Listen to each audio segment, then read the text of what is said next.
My wife just left me and the twins, and then suddenly reappeared to sue me for 50% of my assets. I got revenge, and now she's nobody. I'm 42, a lawyer, and the owner of a law firm I built from nothing. I've always prided myself on being detail-oriented, precise, and in control. I thought I had my life together. An amazing wife, Michelle, who I'd been married to for 14 years, and two twin boys, Tyler and Logan, who were the center of my universe. We had the kind of life I thought most people would envy. A successful business, a stable home, and a family that was supposed to be happy. But the thing about life is, no matter how carefully you plan and execute, you can't always see the cracks until it's too late. It started with small things you wouldn't think twice about if you weren't looking for signs of betrayal. Michelle had always been a social butterfly, but suddenly, she was spending more time out of the house than ever before. She said it was work, extra classes at the fitness studio, or meeting friends for drinks after a long day. I didn't question it at first. After all, I was the one who was often preoccupied with work, leaving her to manage a lot of things at home. But then the late nights started getting more frequent, and the distance between us grew. She became withdrawn, more protective of her phone, and less interested in the things we used to share. I noticed, of course, but I chalked it up to the natural ebb and flow of a long-term marriage. We'd been together for years, through highs and lows, and I assumed this was just one of those rough patches couples go through. It wasn't. One night, I came home earlier than usual. I was planning to surprise Michelle, maybe take her out for a spontaneous date night, something we hadn't done in months. When I got home, the house was unusually quiet. Tyler and Logan were in their rooms, and Michelle was nowhere to be found. Her phone, which she was always glued to, was lying on the kitchen counter, buzzing with notifications. Out of curiosity, or maybe a growing sense of dread, I glanced at the screen. It was a series of messages from someone I didn't recognize. The words were flirty, intimate in a way that made my stomach drop. "Can't wait to see you again," one message read, followed by a heart emoji. I froze, feeling a cold wave of disbelief wash over me. This wasn't happening. Not to me. Not to us. I wanted to confront her immediately, but I held back. Instead, I spent the next few days watching, waiting, trying to figure out what was going on without tipping her off. It didn't take long for the truth to hit me square in the face. Michelle wasn't just pulling away from me emotionally. She was involved with someone else. I still didn't know who he was, but the betrayal was there, plain as day. A few days later, I had the proof I needed. Michelle came home late again, her excuses sounding more flimsy by the day. When she fell asleep that night, I did something I never thought I'd do. I checked her phone. What I found nearly broke me. She'd been seeing someone for months. The texts were explicit, detailing everything they'd done together, mocking me for being clueless, for trusting her. The man? One of my clients. That was the part that made everything so much worse. It wasn't just some random guy. It was a man I'd been working with for years. A man who had sat across from me in my office, laughing, shaking my hand, thanking me for helping him with his legal troubles, all while he was destroying my marriage behind my back. I felt sick. I wanted to throw the phone across the room, smash it, scream. Anything to release the fury boiling inside me. But I couldn't. Tyler and Logan were upstairs, completely unaware of the storm brewing downstairs. I couldn't let them see me like that.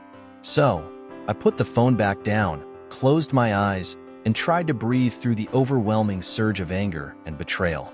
The next day, I confronted Michelle. I couldn't keep it in any longer. I told her I knew everything, that I'd seen the texts, that I knew who she'd been seeing. I expected her to deny it, to try to explain it away, but she didn't. She just stood there, cold and defiant, like she didn't even care that her lies had been exposed. "I needed more than you could give," she said, her voice dripping with indifference. "You were never here. What did you expect?" Her words hit me harder than anything I'd read in those texts. I'd been working hard, sure, but I always thought I was doing it for us, for the boys, for our future. Hearing her blame me for her affair, as if I'd pushed her into it, was like being kicked while I was already down. In the end, she didn't fight me when I told her it was over. She packed her things and moved out within a week. The boys stayed with me. She said they were better off with me. as if she didn't even want to fight for them. And maybe she didn't. Maybe she was just as done with them as she was with me. But that wasn't the end of my unraveling. No, things were about to get much, much worse. A month after Michelle left, I started noticing problems at my law firm. It began with a few missing files, cases that had mysteriously gone cold, and confidential information that I was sure I hadn't shared with anyone outside the firm. At first, I thought it was a simple mistake. Maybe something had been misfiled or forgotten in the chaos of everything happening in my personal life. But the more I looked into it, the more I realized this wasn't just a simple error. Someone inside my firm was working against me. I'd built this business from the ground up. I'd hired every person who worked there, trusted them with my life's work, and now one of them was betraying me. After digging deeper, I found out it was Michael, one of my junior partners, someone I'd mentored for years. He was feeding information to a rival firm, stealing clients, and setting himself up to start his own practice behind my back. He'd been poaching clients for months, using every bit of knowledge and experience I'd taught him to undercut my business. I couldn't believe it. Michelle's betrayal had been personal, but this was an attack on everything I'd worked for, everything I'd sacrificed to build. I confronted Michael. Like Michelle, he didn't deny it. He just smiled and shrugged, as if it was all part of the game. He didn't care about the firm, about me, or about the years I'd spent helping him become a successful lawyer. He only cared about himself, about taking what I'd built and using it for his own gain. The anger I felt toward him was almost worse than what I felt toward Michelle. He wasn't just some opportunist. He was someone I'd trusted, someone I'd invited into my business, into my life. And he'd gutted me from the inside. I fired him on the spot, but the damage was already done. Clients had been stolen, contracts were broken, and my firm's reputation was on the line. I had to scramble to save what I could, but I felt like I was running out of options. Every day, I found more evidence of what Michael had done: emails, messages, stolen files. It was like watching a slow-motion train wreck, knowing there was nothing I could do to stop it. To make matters worse, I still had Tyler and Logan to think about.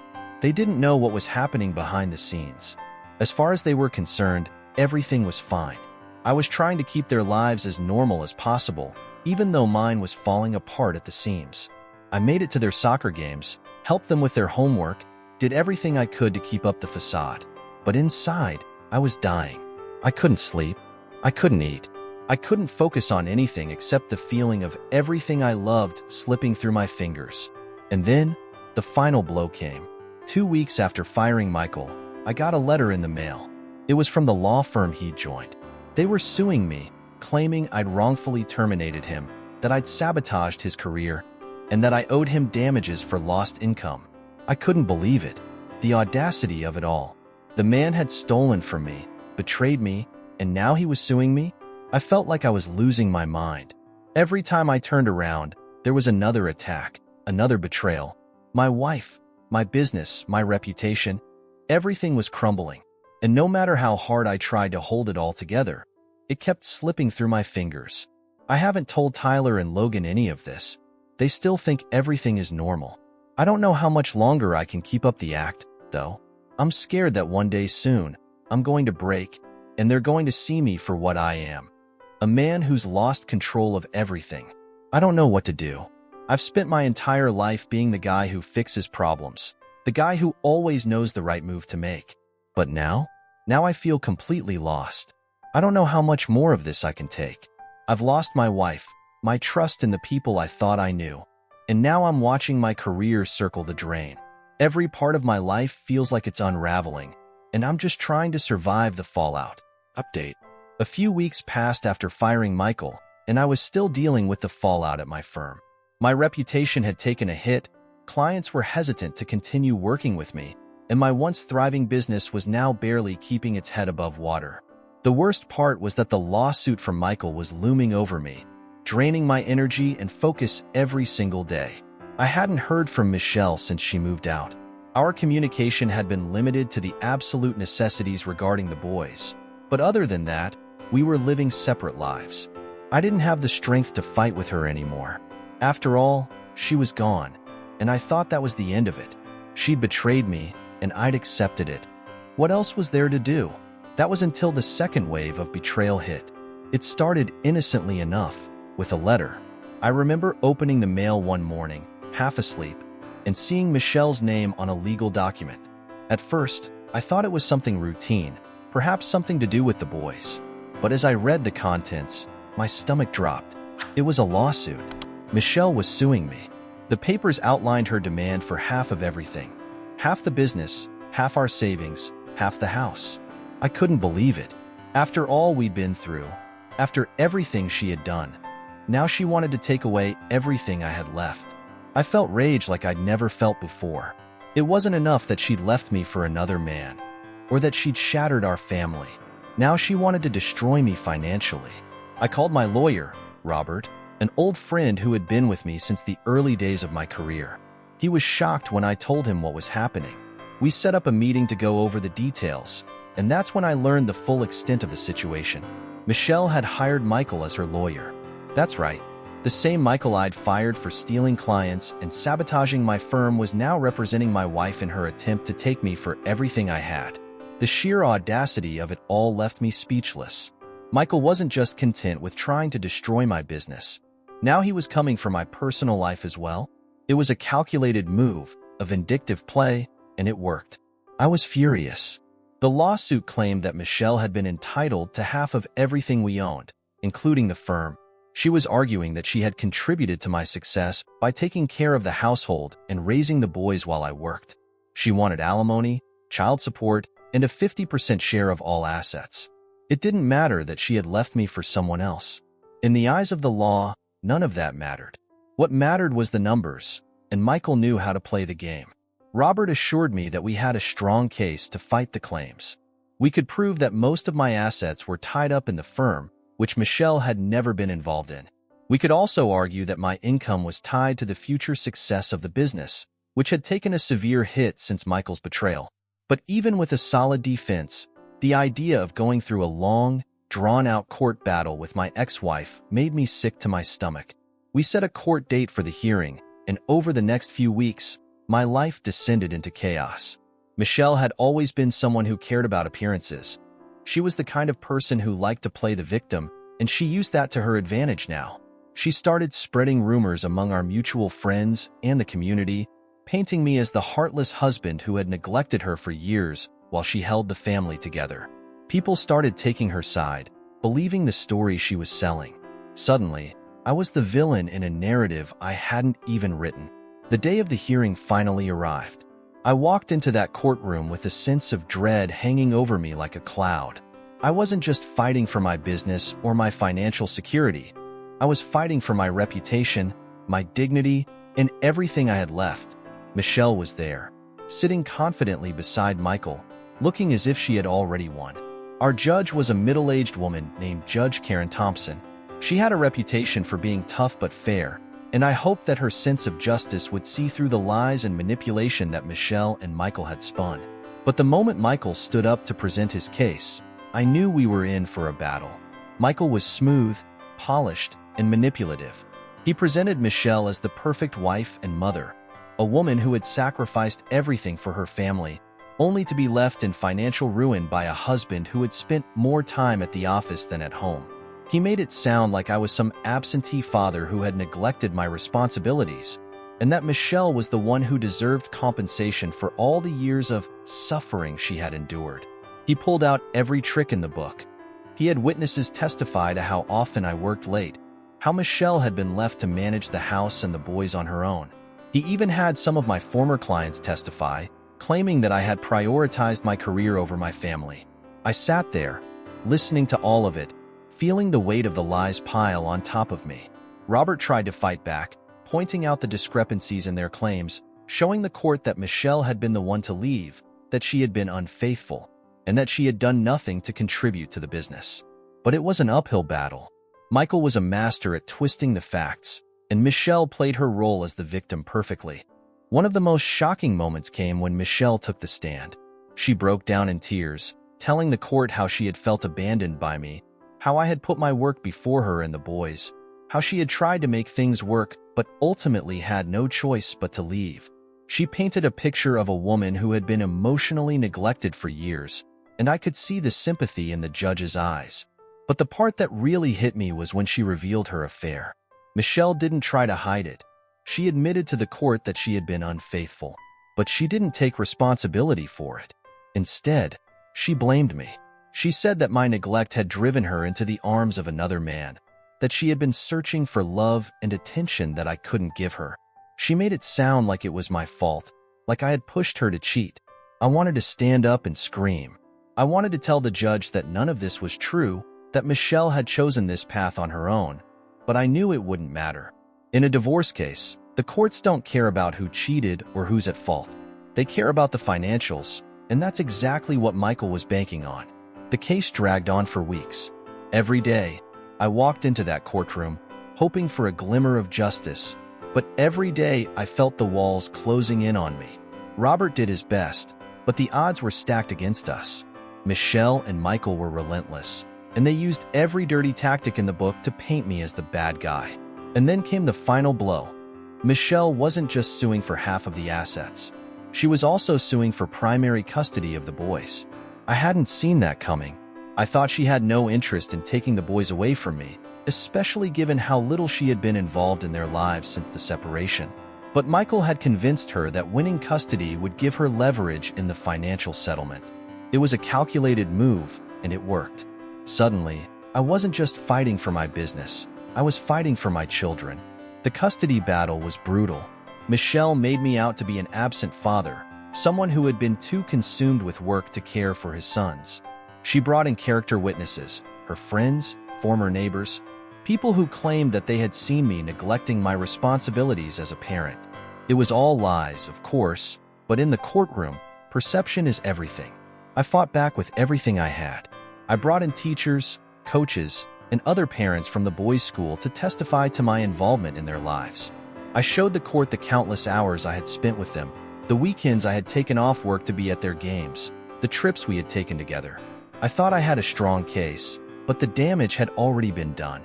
Michelle had succeeded in casting doubt on my abilities as a father, and the court was leaning in her favor. The day the judge made her ruling was one of the worst days of my life.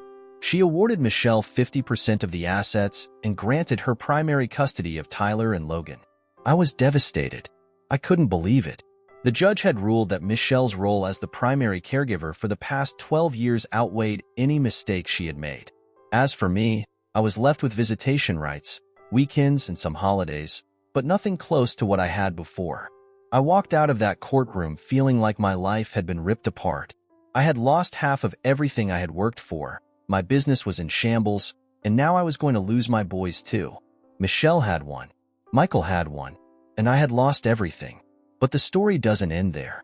In the weeks following the court's decision, things took an even darker turn. One evening, I was sitting in my now half-empty home when I got a call from Robert. His voice was tense, and I could hear the urgency in his tone. He told me that there had been a development in the case, something unexpected. Apparently, Michelle had been in contact with a private investigator, and they had uncovered some disturbing information about Michael. It turned out that he hadn't just been representing Michelle, he had been manipulating her from the start. Michael had orchestrated the entire lawsuit, pushing Michelle to go after me for more than just the money. He had been feeding her lies, telling her that she would win everything if she followed his plan. And worst of all, he had been siphoning off funds from her settlement into his own accounts. He was planning to leave her high and dry once the case was over. I couldn't believe what I was hearing.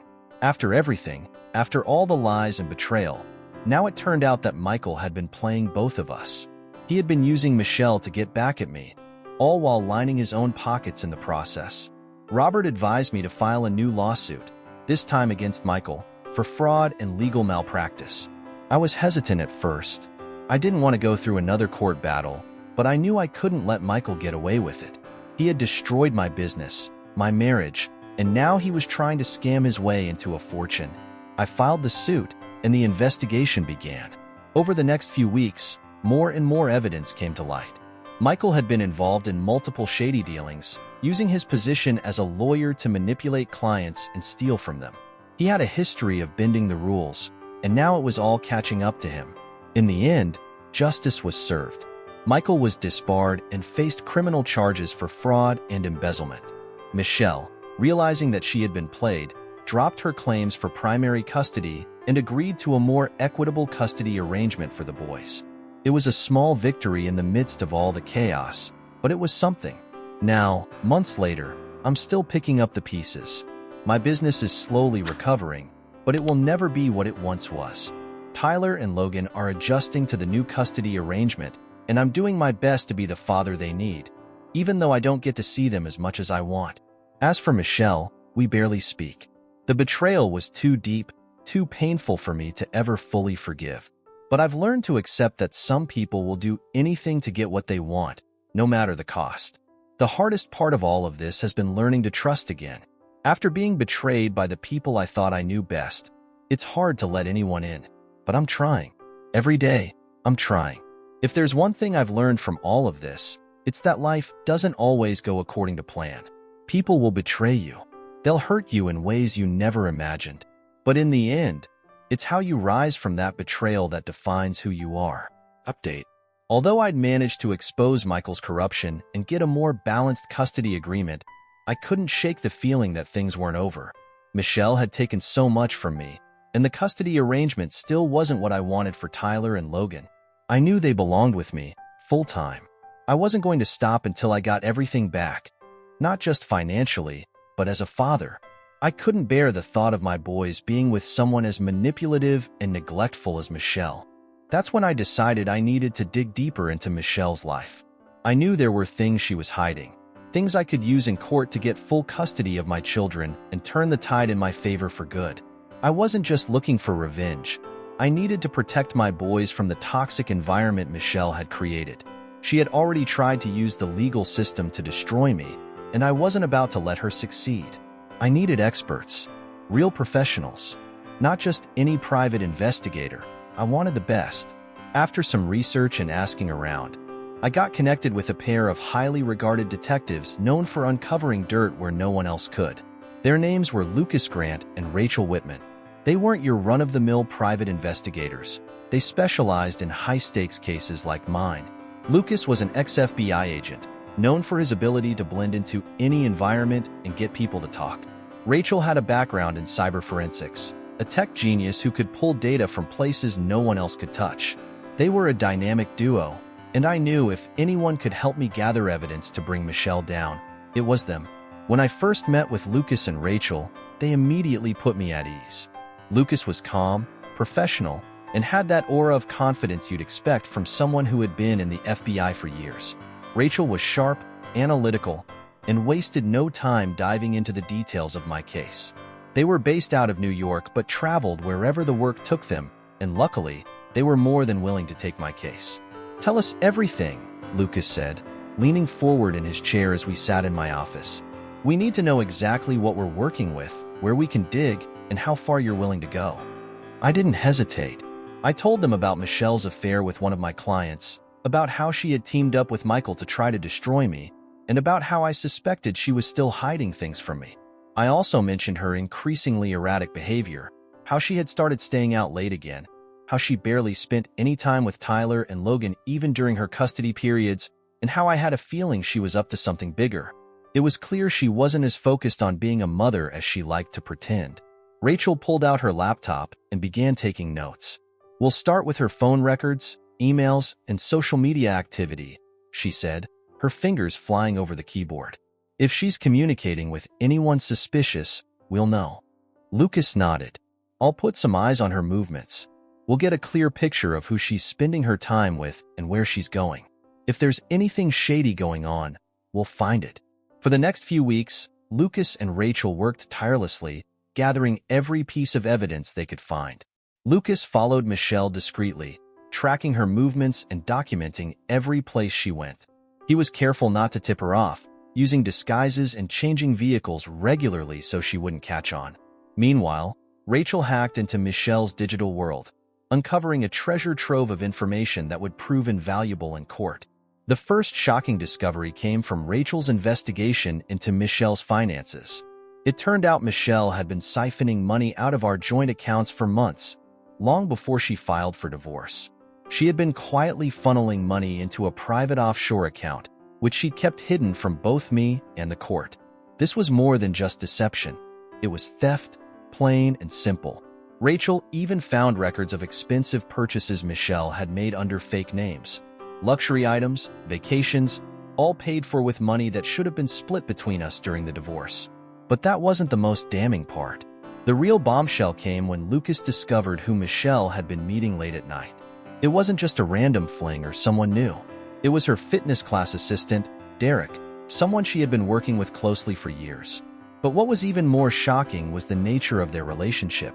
Lucas followed them to a hotel one evening and captured footage of them not only engaging in the affair, but using the time together to indulge in reckless and negligent behavior, including neglecting responsibilities toward the boys. Even worse, Lucas found that Michelle had brought Derek around the boys during her custody time. Tyler and Logan had mentioned mom's friend before, but I had brushed it off, thinking it was harmless. But Lucas captured evidence of Derek acting aggressively in front of the boys, yelling at them, forcing them to stay quiet while he and Michelle were busy in the next room. It was clear that Michelle wasn't providing a safe or nurturing environment for Tyler and Logan. Armed with this new evidence, I knew I had to act. I couldn't let Michelle continue to have any part of Tyler and Logan's lives. The boys deserved better, and I was going to make sure they got it. I immediately contacted Robert and laid everything out for him. The money theft, the affair with Derek, the neglectful behavior toward the boys. He was stunned by the level of evidence we had, but he agreed it was enough to launch a new lawsuit. This time, we were going for everything. I filed for full custody of Tyler and Logan, and I sued Michelle for financial fraud, demanding she return every cent she had stolen from our accounts. The new court proceedings were set in motion, and this time, I felt more prepared than ever. I wasn't going to let her manipulate the system again. I had Lucas and Rachel's evidence, and I had a renewed sense of determination. This time, I was fighting not just for myself, but for my sons. The court date arrived faster than I expected, and walking into that courtroom, I felt the same tension as I had the first time.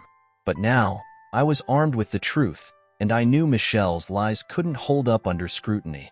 This wasn't going to be about her playing the victim anymore. This was about exposing her for who she really was. Michelle showed up to court with a new lawyer, a young, slick-talking guy named Victor Stein, who I could tell was going to try to pull the same tricks Michael had. But he wasn't prepared for what we had. Robert took the lead, and we didn't waste any time. We presented Rachel's findings first, laying out the financial fraud in excruciating detail. The offshore account, the secret purchases, the forged names, every last bit of it. Michelle's face went pale as the evidence was laid out before the court. She had no way to explain it, no plausible deniability. She had been caught red-handed. But the real turning point came when Lucas took the stand. He provided detailed surveillance of Michelle's behavior during her custody time with Tyler and Logan. The footage of her sneaking off with Derek while the boys were left alone in the hotel room. The aggressive confrontations between Derek and the boys, and the general negligence. It was all there for the judge to see. Michelle's lawyer tried to object, claiming that the evidence was obtained illegally, but the judge overruled him. Lucas had done everything by the book, and there was no way out for her. The judge, visibly disturbed by what she had seen, called for a recess to review the evidence. When court resumed, it was clear which way the wind was blowing. Michelle's once confident demeanor had crumbled, and she sat at her table, staring down at the floor, unable to meet my eyes. The ruling came swiftly. The judge granted me full custody of Tyler and Logan, with no visitation rights for Michelle. She deemed Michelle's behavior as negligent and unfit for parenting. The financial fraud was also ruled in my favor, and Michelle was ordered to repay every cent she had stolen, plus damages. It was a complete and total victory. But even in victory, I didn't feel the triumph I had expected. As I walked out of the courtroom, I thought about Tyler and Logan, about how much they had been through and how much they would have to process in the coming months. They were still young, but I knew they would have questions about why their mother wasn't in their lives anymore. I would have to be the one to explain that to them, to help them heal and move forward. In the end, I wasn't fighting for revenge. I was fighting for my son's future. And in that sense, I had won the most important battle of all. After the court ruling, life began to stabilize. Michelle disappeared from our lives, moving out of state to avoid the public fallout of the case. I focused all my attention on rebuilding my relationship with Tyler and Logan. The firm was recovering, slowly but surely, and though the road ahead was long, I knew I could handle whatever came next. Lucas and Rachel became more than just hired help. They became friends. I kept in touch with them, grateful for everything they had done to help me uncover the truth. They had been the key to turning the tide in my favor, and without them, I don't know if I would have ever been able to put my life back together. Now, as I sit here, reflecting on everything that's happened, I realize that betrayal, while devastating, doesn't have to define you.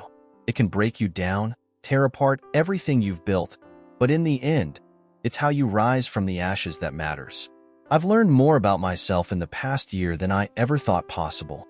I've learned the strength that comes from fighting for what you love, the resilience that grows from standing your ground when everything feels like it's falling apart.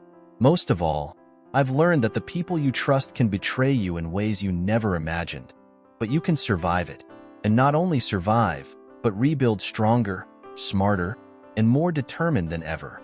Subscribe to updated stories every day.